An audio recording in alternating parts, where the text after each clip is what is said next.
بسم الله الرحمن الرحيم.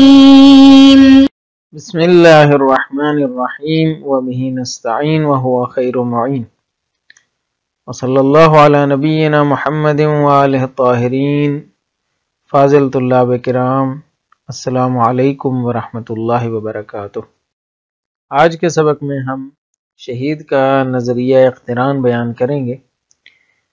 یہ در حقیقت وہ فرض ہے یا وہ نظریہ ہے جس کی بنیاد پر شہید اس بات کو بیان کرتے ہیں کہ الفاظ اور معانی کا تعلق کیسے قائم ہوتا ہے۔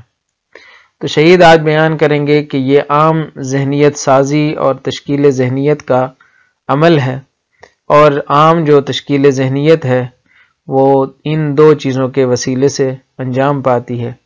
ایک کا نام اقتران مکرر ہم نے رکھا اور دوسرے کا نام اقتران مؤثر۔ تو آئیے چلتے ہیں سبق کی جانب۔ سب سے پہلے قراءت متن کی طرف آتے ہیں۔ والصحيح في حل المشكلة أن علاقة السببية التي تقوم في اللغة بين اللفظ والمعنى توجد وفقا لقانون عام من قوانين الذهن البشري، وهو أن كل شيئين إذا اقترن تصور أحدهما مع تصور الآخر في ذهن الإنسان مرارا عديدة ولو على سبيل الصدفة قامت بينهما علاقة، وأصبح أحد التصورين سببا لانتقال الذهن إلى تصور الآخر. مثال ذلك في حياتنا الاعتيادية أن نعيش مع صديقين لا يفترقان في مختلف شؤون حياتهما، نجدهما دائما معا، فإذا رأينا بعد ذلك أحد هذين الصديقين منفردا أو سمعنا باسمه أسرع ذهننا إلى تصور الصديق الآخر، لأن رؤيتهما معا مرارا كثيرة أوجد علاقة في ذهننا. هذه العلاقة تجعل تصورنا لأحدهما سببا لتصور الآخر. وقد يكفي أن تقترن فكرة أحد الشيئين بفكرة الآخر مرة واحدة لكي تقوم بينهما علاقة، وذلك إذا اقترنت الفكرتان في ظرف مؤثر على الذهن. ومثاله إذا سافر شخص إلى بلد ومني هناك بالملاريا الشديدة ثم شفي منها ورجع، فقد ينتج ذلك الاقتران الذهني بين الملاريا وذلك البلد علاقة بينهما، فمتى تصور ذلك البلد انتقل ذهنه إلى تصور الملاريا. وإذا درسنا على هذا الأساس علاقة السببية بين اللفظ والمعنى زالت المشكلة، إذ نستطيع أن نفسر هذه العلاقة بوصفها نتيجة لاقتران تصور المعنى بتصور اللفظ بصورة متكررة أو في ظرف مؤثر، الأمر الذي أدى إلى قيام علاقة بينهما كما وقع في الحالات المشار إليها. یہ تو آج کی عبارت تھی۔ آئیے چلتے ہیں اس عبارت سے ماخوذ نکات کی جانب۔ گزشتہ سبق میں ہم نے اس بات کی طرف اشارہ کیا تھا کہ شہید نے مشہور کی رائے کو اس حوالے سے مورد انتقاد قرار دیا تھا کہ اس میں عملیات وضع کو زیادہ نہیں کھولا گیا۔ عملیات وضع کا جو بیک گراؤنڈ ہے اس کو اتنی وضاحت نہیں دی، لہٰذا اس کو کھولنے کی ضرورت ہے کہ خود وہ عملیات کیا ہیں جن کے نتیجے میں لفظ اور معنی کے درمیان تعلق قائم ہوتا ہے۔ صرف واضح کی وجہ سے لفظ اور معنی کے درمیان تعلق کا جڑنا قابل فہم نہیں ہے۔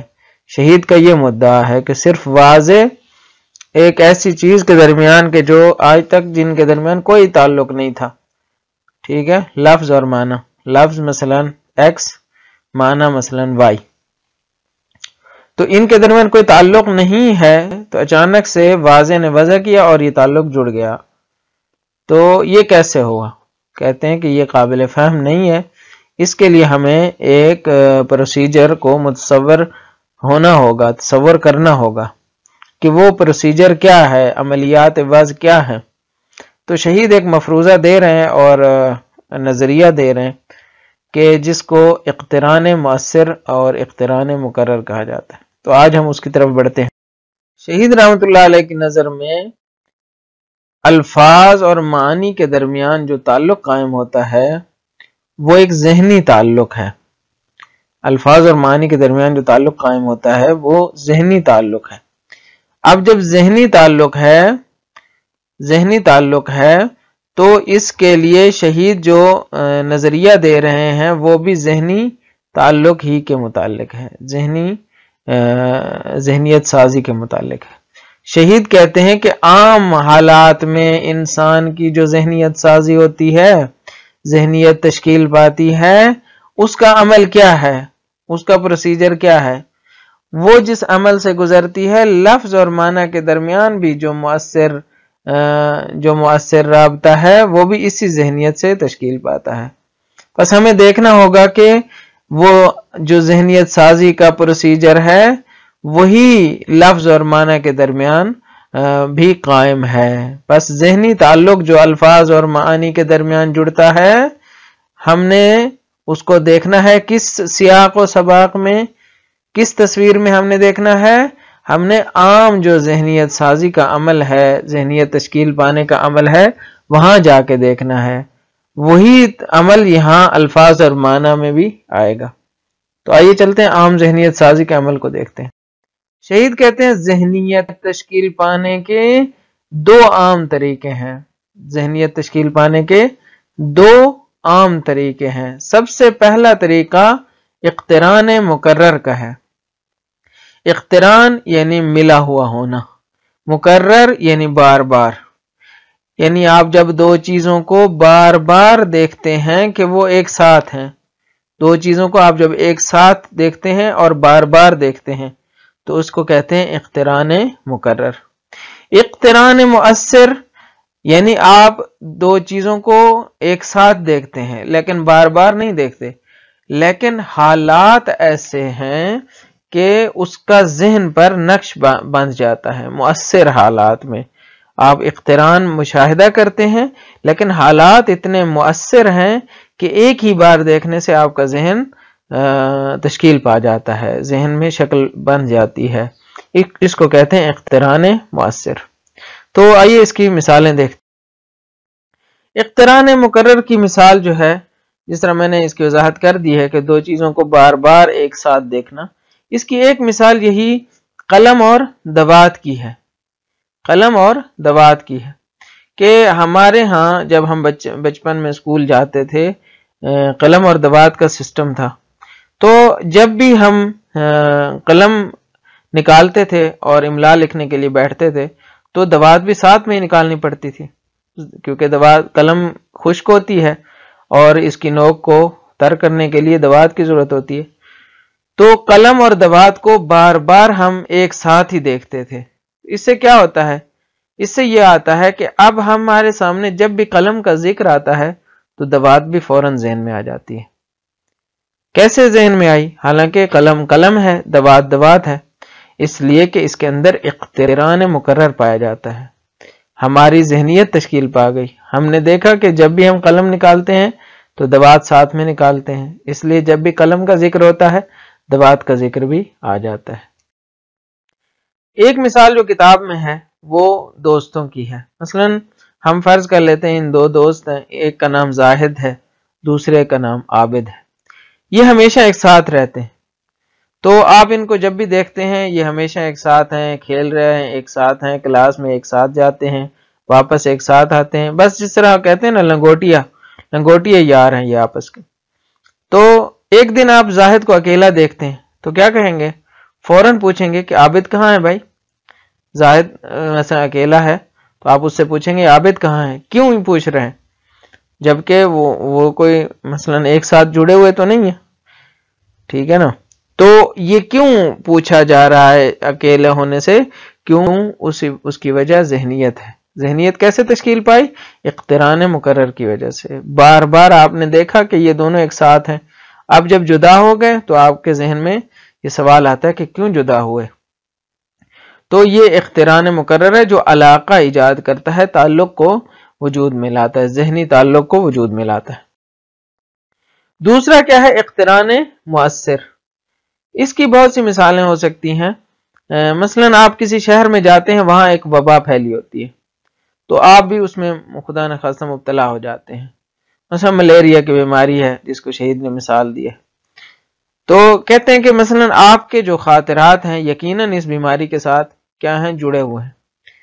کیونکہ آپ جب بھی گئے، آپ نے اس شہر میں پہلی بار قدم رکھا تو آپ کو بیماری لگ گئی. تو آپ کیا کریں گے؟ آپ کے ذہن میں جب بھی مثلا آپ فرض کریں آپ ایک بار اسلام آباد گئے اور وہاں جا کے آپ جو ہے نا آپ کو بیماری لگ گئی، تو آپ جب بھی اسلام آباد کا ذہن میں تصور آئے گا تو آپ اسی بیماری کے ساتھ ہی وہ آپ کے ذہن میں آئے گا. حالانکہ اس بیماری کا اس شہر سے کوئی تعلق نہیں ہے، لیکن آپ کے خاطرات اس سے جڑے ہوئے ہیں. اقتران مؤثر اس کو کہا جاتا ہے. تاریخ میں جب تاریخ کو دقیق نہیں لکھا جاتا تھا، مثلا ہمارے ہاں عرب میں ایسا ہی ہے کہ پہلے تاریخ سالیانہ نہیں ہوتی تھی، تو جو بڑے بڑے واقعات ہوتے تھے اس کے حساب سے لوگوں کے سال لکھے جاتے تھے. اس کی وجہ کیا ہے؟ وہی اقتران مؤثر ہے. مثلا ہم جب پیغمبر اسلام صلوات اللہ وسلم علیہ کی جب تاریخ پڑھتے ہیں تو آپ کی ولادت لکھتے ہیں مثلا یکم عام الفیل. کیوں لکھتے ہیں یکم عام الفیل؟ عام الفیل ایک کیا ہے؟ یہ مثلا وہ سال ہے کہ جس میں ابرہہ نے حملہ کیا تھا، اور سورہ فیل بھی اس کے بارے میں نازل ہوئی ہے. تو ابرہہ نے حملہ کیا اور وہ اس کے پاس ہاتھی تھے، اور یہ ہاتھیوں کے ساتھ اس نے مکہ پہ حملہ کرنے کی سوچی، اور بعد میں اس کو شکست کھانی پڑی. تو یہ کیا ہوا؟ یہ بہت بڑا واقعہ تھا عرب کے لیے. تو یہ ایک بار ہوا ہے، کوئی مقرر نہیں ہے، لیکن لوگوں کے ذہن میں وہ سال کا نقش بیٹھ گیا کہ عام الفیل وہ سال ہے کہ جس میں ابرہہ نے مکہ پہ حملہ کیا تھا. تو اس طرح کے واقعات سے کیا ہوتا ہے؟ پھر آپ جب بھی کوئی بچہ پیدا ہوتا تھا کہتے تھے یہ عام الفیل والے سال پیدا ہوا. یا مثلا امام علی علیہ الصلوۃ والسلام کی پیدائش مثلا 30 عام الفیل کو ہے، یعنی یکم عام الفیل یعنی اسی سال، یعنی جس سال وہ ہوا ہے. تو جہاں تک مجھے یاد ہے رسول خدا صلی اللہ علیہ وسلم علیہ کی ولادت اسی عام الفیل میں ہوئی ہے، اور امام علیہ السلام کی ولادت 30 عام الفیل میں ہوئی ہے، یعنی عام الفیل کے 30 سال بعد ہوئی ہے. تو یہ کیا ہے؟ یہ اقتران مؤثر کی مثال ہے کہ ایک چیز جب ایک بار ہوتی ہے لیکن وہ واقعہ اتنا اہم ہو جاتا ہے تو وہ لوگوں کے ذہن میں آ جاتا ہے، اور پھر وہ اسی سے دوسری چیزوں کو بھی مقایسہ کرتے ہیں. تو خلاصہ یہ ہوا کہ یہ دو طریقے ہیں کہ جس کے ذریعے کیا ہوتا ہے؟ علاقہ قائم ہوتا ہے. اب اسی بنیاد پہ شہید اگلے سبق میں بتائیں گے کہ ان دو اقترانوں کی بنیاد پر ہم کیسے الفاظ اور معنی کے تعلق کو سمجھ سکتے ہیں. تو اب چلتے ہیں وضاحت متن کی جانب. فرماتے ہیں کہ والصحیح فی حل المشکلۃ ان علاقۃ السببیۃ التي تقوم فی اللغۃ بین اللفظ والمعنى توجد وفقا لقانون عام. صحیح یہ ہے اس مشکل کو حل کرنے کے حوالے سے. کون سی مشکل؟ جو ہم نے بتائی تھی کہ واضح کے لیے اتنا آسان نہیں ہے لفظ اور معنی کے درمیان تعلق قائم کرنا. تو اس حوالے سے ہمارے ذہن میں جو راہ حل ہے وہ یہ ہے، صحیح یہ ہے کہ علاقۃ السببیہ، ان علاقۃ السببیہ، سببیت کا جو رابطہ ہے جو لغت میں قائم ہوتا ہے لفظ اور معنی کے درمیان، جس کی ہم وضاحت کر چکے ہیں کہ سببیت کیسے ہوتی ہے، یعنی لفظ سبب بنتا ہے کہ معنی آپ کے ذہن میں منتقل ہو جائے۔ یہ علاقت السببیہ کیا ہے؟ توجدو، یہ وجود میں آتا ہے، ایجاد ہوتا ہے۔ کیسے ایجاد ہوتا ہے؟ وفقا لقانون عام من قوانین الذہن البشری، یہ اسی قانون عام کے مطابق، وفقا یعنی موافق با یا مطابق با یعنی کسی بھی چیز کے مطابق ہونا، یہ اسی قانون عام کے مطابق وجود میں آتا ہے، جو قانون ذہن بشری کے عام قوانین کے ذہن بشری کے قوانین میں سے ایک اہم قانون ہے، ایک عمومی قانون ہے، ذہن بشری کا قانون ہے، جس کو ہم نے ذہنیت سازی کہا ہے یا تشکیل ذہنیت کہا ہے۔ وَهُوَ أَنَّ كُلَّ شَيْءَيْنِ إِذَا اقْتَرَنَ تَصَوُّرُ أَحَدِهِمَا مَعَ تَصَوُّرِ الْآخَرِ فِي ذِهْنِ الْإِنسَانِ مِرَارًا عَدِيدَةً، اقتران مکرر جسے ہم نے کہا ہے کہ ہر دو چیزیں، ان کل شیئین، دو چیزیں کہ جب اذا اقترن تصور احدہما،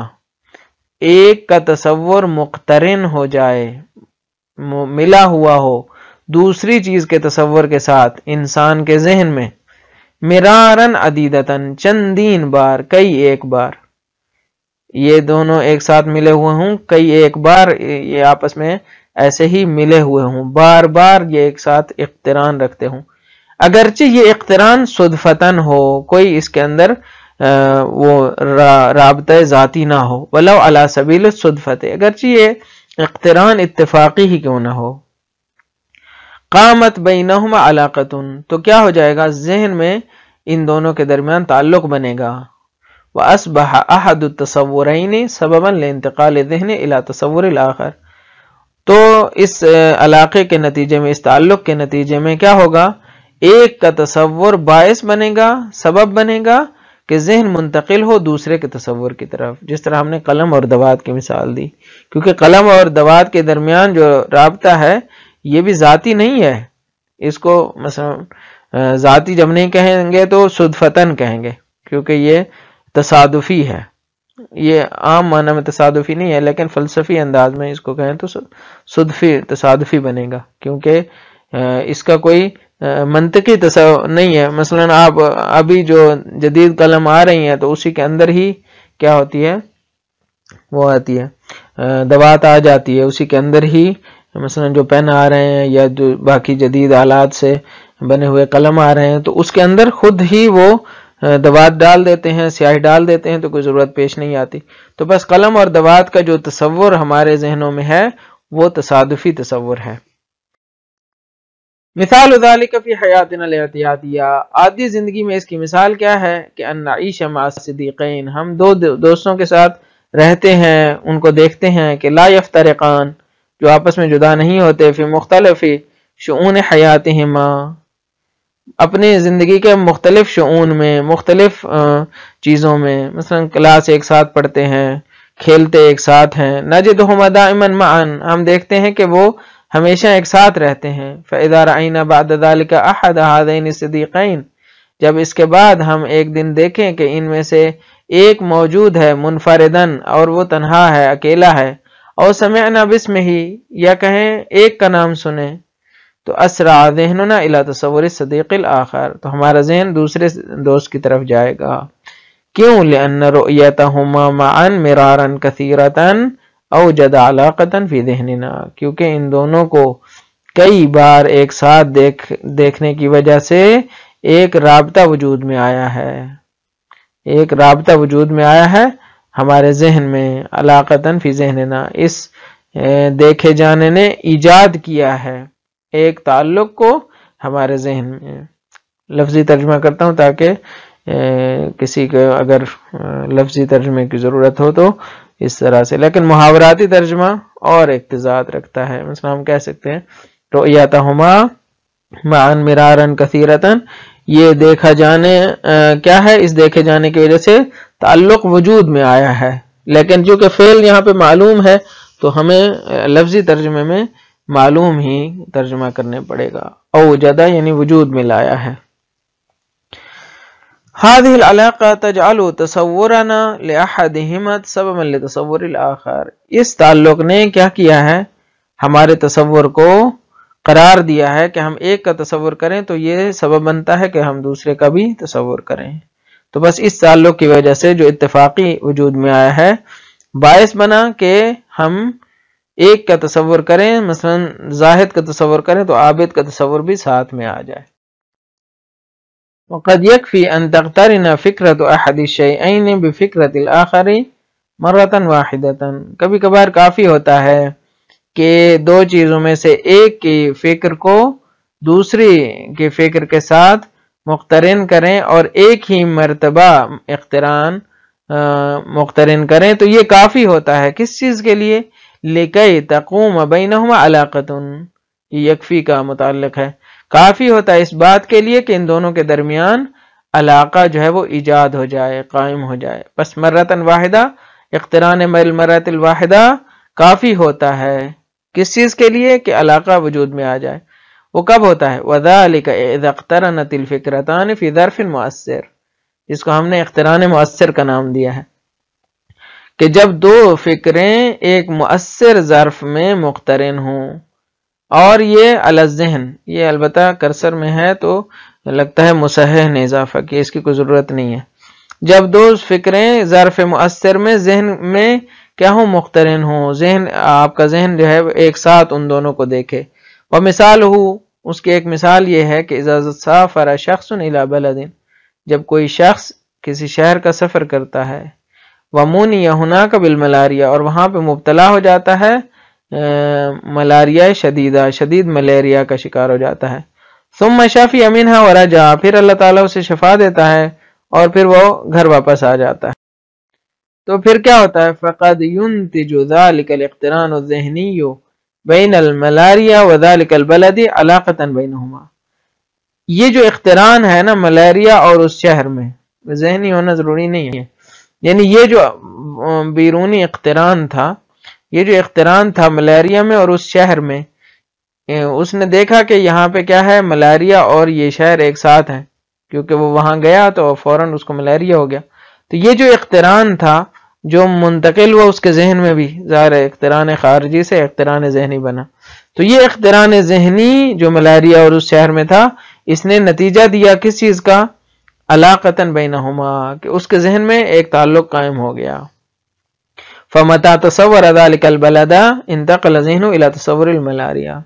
جب اس شہر کا تصور کرتا ہے تو اس کا ذہن جاتا ہے کہ ملیریا کے تصور کی طرف، جبکہ ان دونوں کے درمیان کوئی واسطہ نہیں تھا، لیکن اقتران مؤثر وجود میں آ گیا تھا.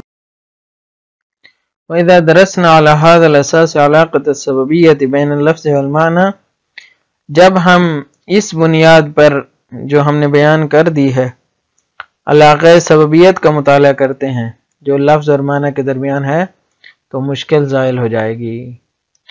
کیوں؟ اذ نستطيع ان نفسر هذه العلاقة بوصفها نتيجة لاقتران تصور المعنى بتصور اللفظ. کیونکہ ہم اس کو تفسیر کریں گے کہ یہ علاقہ کیسے وجود میں آیا، یہ اس طرح سے وجود میں آیا کہ بوصفها نتیجة لاقتران، یہ علاقہ نتیجہ ہے اس اقتران کا، اس مقارنت کا اور ایک ساتھ آنے کا. کس چیز اور کس چیز کے درمیان اقتران کا؟ تصور المعنی بتصور اللفظ، لفظ اور معنی کے تصور کا آپس میں باہم مقارنت کا نتیجہ ہے. اور یہ مقارنت بصورت متکررہ، یا تو یہ اقتران متکرر ہوتا ہے یعنی مکرر ہوتا ہے، او فی ظرف مؤثر، یا اقتران ایک مؤثر ظرف میں واقع ہوتا ہے، ایک مؤثر حالات میں ہوتا ہے، اگرچہ مکرر نہ بھی ہو تو وہ ذہن پر نقش ڈالتا ہے. الامر الذی ادى الى قیام علاقۃ بینہما، اس اقتران کا نتیجہ کیا ہوتا ہے؟ ایک ایسی چیز کہ جس کا نتیجہ یہ ہے کہ ان دونوں کے درمیان علاقہ قائم ہو جاتا ہے. کما وقع فی الحالات المشار الیہا، جیسا کہ ان حالات میں واقع ہوا کہ جن کی طرف اشارہ کیا گیا، کہ جیسے دو دوست ہیں ان کے درمیان ہوا، یا جو بیماری والی مثال دی. تو انشاءاللہ آگے چل کے اس کو مزید وضاحت کریں گے. خلاصہ یہ ہے کہ شہید کی رائے میں الفاظ اور معنی کا تعلق ذہنیت کی تشکیل کے عمومی عمل سے مشابہ ہے۔ جو ذہنیت تشکیل پاتی ہے اس کا جو عمومی پروسیجر ہے وہی الفاظ اور معنی کے تعلق قائم کرنے کا پروسیجر ہے، کوئی اور نہیں ہے۔ وہ پروسیجر کیا ہے؟ وہ یہ ہے کہ تشکیل ذہنیت اقتران مقرر اور اقتران مؤثر کا نتیجہ ہوتی ہے۔ ہم نے ان دونوں کی وضاحت کر دی ہے، مثالیں بھی دے دی ہیں، تو لہٰذا لفظ اور معنی کے درمیان جو تعلق قائم ہوتا ہے وہ بھی انہی دو قسم کے اقتران کا نتیجہ ہوتا ہے۔ امید ہے یہ سبق بھی آپ کے لیے مفید واقع ہوا ہوگا۔ اللہ تعالیٰ آپ کو اپنی حفظ و امان میں رکھے۔ اجازت دیجیے، والسلام علیکم ورحمۃ اللہ وبرکاتہ۔